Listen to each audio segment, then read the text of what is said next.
দেখত voter identity card দিছিলে অসমত এই বন্ধ হৈ আছিল কিন্তু 2014 তৰুণ গগৈ নেতৃত্বাধীন কংগ্ৰেছ চৰকাৰৰ সময়ত লোকসভা নিৰ্বাচনৰ আগে আগে সকলোকে ভোটাৰ আইডি কাৰ্ড দিয়া হ'ল আৰু তাকো কৰবাত বিসংগতি থাকিব পাৰে নেকি মোৰ কথাটো এটাই যে এনআৰসিৰ এটা পজিটিভ দিক হ'ল যে এপ্লিকেশন সবে কৰিলে এতিয়া আমাৰ লগত এটা বেস ডকুমেন্ট হৈ গ'ল গতিকে এনআৰসিত আবেদন নকৰা পৰিয়াল বিলাকক আমি ষ্টেটৱে বিদেশী বুলি ক'ব পাৰো জুনে পোৱা নোপোৱাটো বেলেগ কথা কোনোবাই হয়তো কৈছে মোৰ নামটো ভুলতে কাটা গ'ল কোনোবাই কৈছে মোৰ নামটো থাকিব এটলিষ্ট এপ্লিকেশনটো কৰিব লাগিছিল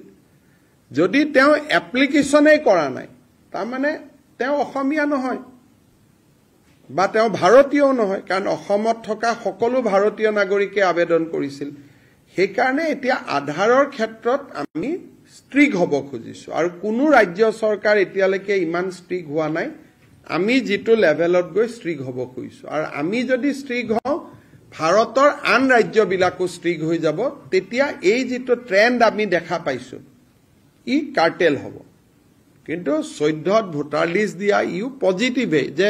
এতিয়া কোনবাই যদি নতুন খুদে আমি ক'ব পাৰো